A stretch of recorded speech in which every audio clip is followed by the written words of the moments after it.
तो मैं आज गेंदस का सुप्रीम के न्यू एपिसोड को एक्सप्लेन करने जा रहा हूँ। एपिसोड स्टार्ट होता है जहाँ हम देखते हैं उस लड़के को जो कि तेंगू को डेथ बैटल के लिए बुलाता है। जहाँ हम देखते हैं तेंगू भी उस फाइट के लिए तैयार हो चुका था। जहाँ पर वो डिसाइपल अपनी वेपन बाहर निकालते हुए बोलते हैं कि तेंगू आज तुम मारे जाओगे। जहाँ तेंगू भी अपनी स्वॉर्ड निकालते हुए बोलता है कि देखते हैं पहले कौन मरता है, और वो दोनों आपस में फाइट करने लगते हैं। जहाँ पर वो तेंगू को बहुत ही अच्छी टक्कर देता है और पीछे भी कर देता है। जहाँ पीछे करने के बाद वो बोलता है कि तेंगू तुम पहले वो इंसान हो जिसने मुझे टक्कर देने की कोशिश की है, लेकिन ये तो बहुत ही ज़्यादा बुरा है कि तुम्हारा आज ये आखिरी दिन है।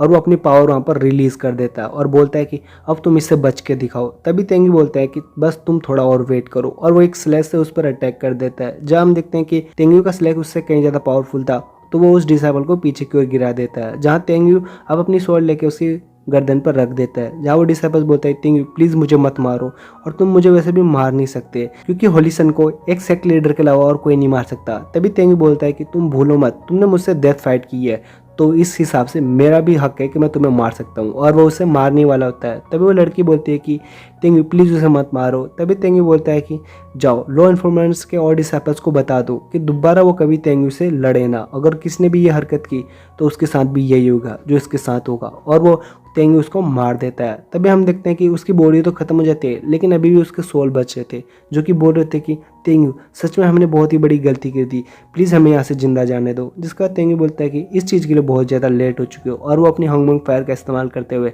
उन सोल्स को यहाँ पर ही ख़त्म कर देता है। जिससे देख के वो लड़की को बहुत ही ज़्यादा गुस्सा आता है और बोलते कि तुम बस थोड़ा इंतज़ार करो, तुम आज मेरे हाथों मारे जाओगे। ये चीज़ बोल के वो वहाँ से चली जाती है। तभी तेंगी लॉन्गटाइम सेट की प्रिंसेस के पास आते हैं और उसे बोलते हैं कि तुम ये एलेक्सा लेकर जल्दी से लॉन्गटाइम सेट के लीडर के पास जाओ, तुम्हें उनकी ज़रूरत ज़्यादा होगी। जिसके बाद वो प्रिंसेस उसको थैंक यू बोलती है और उसे बोलती है कि आज आपने यहाँ पर इतनी बड़ी लड़ाई की है, तो मुझे लगता है कि अब आपके पीछे ये लोग पड़ेंगे और आप डेंजर में पड़ चुके हो मेरे कारण। जिसके बाद हम देखते हैं जियान को, वो बोल रही होती कि तुम इसके बारे में चिंता मत करो, ब्रदर तेंगी कभी भी डेंजर में नहीं पड़ सकते। अगर उनके सामने कोई भी आता है तो वो उल्टा डेंजर में पड़ जाता है। जिसके बाद हम देखते हैं तेंगी को, वो बोल रहा होता है कि ब्रदर हुआंगफू मुझे और भी यहाँ पर कुछ काम है, तो तुम जल्दी से लॉन्गटाइम सेट की प्रिंसेस को लेकर वहाँ पर लॉन्गटाइम सेट वापस पहुँच जाओ। जिसके बाद ब्रदर हुआंगफू बोल रहा होता है कि ब्रदर तेंगी मैं नहीं जा सकता क्योंकि मैं फ्री नहीं हूँ। जिसे सुनकर वो प्रिंसेस को बहुत ज़्यादा गुस्सा आ जाता है और वह मुंह फुला के बैठ जाती है और बोलती है कि ठीक है मैं खुद अपने आप साथ चली जाऊंगी।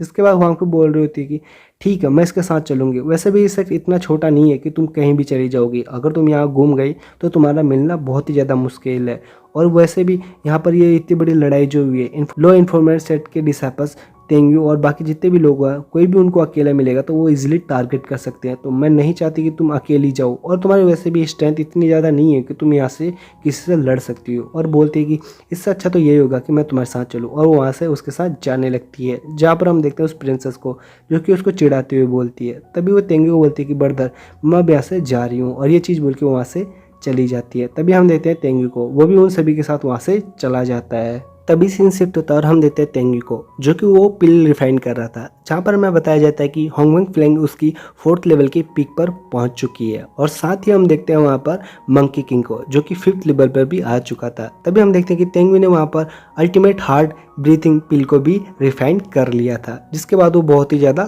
खुश हो रहा था। मैंने फाइनली यूकिंग की हार्ट डिजीज पिल को भी बना लिया, और वो उन पिल्स को रख लेता है और साथ ही बोल रहा होता है कि अब तुम यहाँ पर 5th लेवल में भी प्रमोट हो चुके हो, तो मुझे अब जल्दी से मास्टर तेंताई से कुछ बात करनी है, और साथ ही यूकिन को भी ये पिल सेंड करनी है। तो मंकी किंग जल्दी से मेरे साथ चलो। जिसके बाद मंकी किंग उसकी बात मानते हुए उसके साथ चला जाता है। तभी हम देखते हैं दूसरी साइड जहाँ तेंग्यू मास्टर तेंताई और दूसरे मास्टर के साथ बैठे हुए थे। जहाँ तेंग्यू आता है और उनको ग्रीट करता है। जिसके बाद दूसरा मास्टर बोलता है कि तेंग्यू आखिरकार तुम यहाँ आ चुके हो, लेकिन मैं इस बार तुम्हारे लिए हाई ग्रेड की कोई भी फायर नहीं लेके आया हूँ, तो प्लीज़ मुझे माफ़ करना। जिसके बाद तेंग्यू बोलता है कि मास्टर मैं वैसे भी यहाँ पर हाई ग्रेड के फायर्स लेने नहीं आया। जिसके बाद वो बोलता है कि मुझे बस स्पेस टाइम रिंग चाहिए ताकि मैं कुछ कल्टीवेशन कर सकूं। जिसके बाद वो मास्टर बोलता है कि मेरे पास ऐसा कोई स्पेस रिंग नहीं है जो होली सन को सूटेबल हो, तो मेरे पास ऐसा कुछ नहीं है, तो प्लीज़ मुझे माफ़ करना। जिसके बाद हम देते हैं मास्टर तेंताई को, वो बोलते हैं कि तुम मेरा रिंग रख सकते हो, और वो स्पेस होली टावर को उसको दे देते हैं और बोलते हैं कि तेंग्यू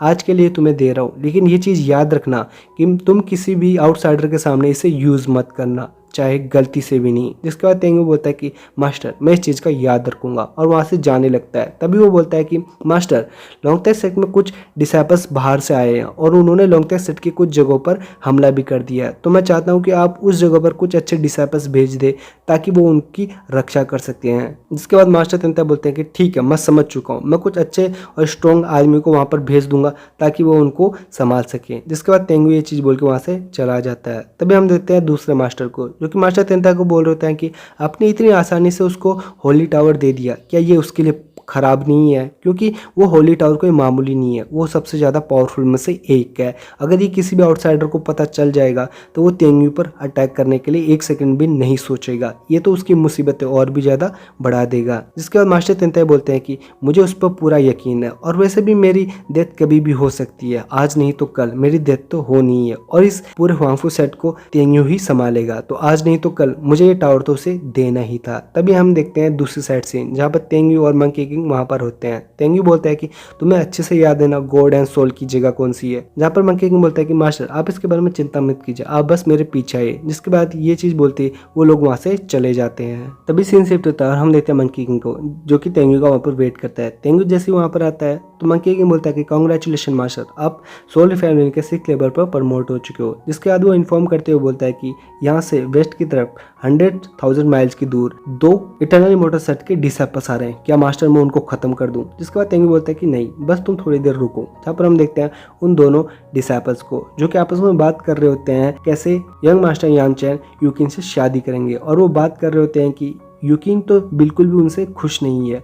भले ही मानते हैं हम वो नैनगन डायनेस्टी की एल्डर प्रिंसेस है, लेकिन हमारे यंग मास्टर भी तो आने वाले फ्यूचर सेक्ट हैं। जिसके बाद वो बोल रहे थे कि ये तो इसके लिए इतना काफ़ी हो जाना चाहिए, क्योंकि हमारे यंग मास्टर भी किसी से कम नहीं, आज नहीं तो कल वो उनसे तो शादी उनको करनी ही होगी। तभी हम देखते हैं मंकी किंग उनके सामने आ जाता है, जहाँ तेंगू से बोल रहा था कि इनमें से एक को मार दो, जो और बुढ़ा है उसको छोड़ देना। हम देखते हैं मंकी किंग को, जो कि उसकी तरफ जा रहा होता है, जहाँ पर वो डिसाइपल अपने सीनियर से मदद मांगता है, लेकिन हम देखते हैं कि मंकी किंग उतनी देर में उसको खत्म कर देता है और साथ ही उसकी सोल्स को भी वहाँ पर खत्म कर देता है। जिसके बाद वो ओल्ड मैन बोल रहा होता है कि तुम्हारी हिम्मत कैसी हुई, तुमने मेरे डिसाइपल्स को मार दिया, और वो उस पर अटैक कर देता है। लेकिन हम देखते हैं कि मंकी किंग ईजिली उसको मार देता है और नीचे की ओर भी धकेल देता है, जहाँ पर वो उसके गले पर अपने स्टिक को रखकर बोलता है कि यहाँ पर जो भी बोलना है बिल्कुल सच बोलना, अदरवाइज मैं तुम्हारे सर के चिथड़े उड़ा दूंगा। तभी हम देखते हैं तेंगी को, जो कि उससे बोल रहा होता है कि तुम तो यहाँ पर इमोर्टल प्लेस के हो और डिवाइन सोल प्लेस के बारे में क्या बात कर रहे थे? आखिरकार तुम यूकिन और यानचेन की शादी के बारे में क्या बात कर रहे थे कि यूकिन यानचेन की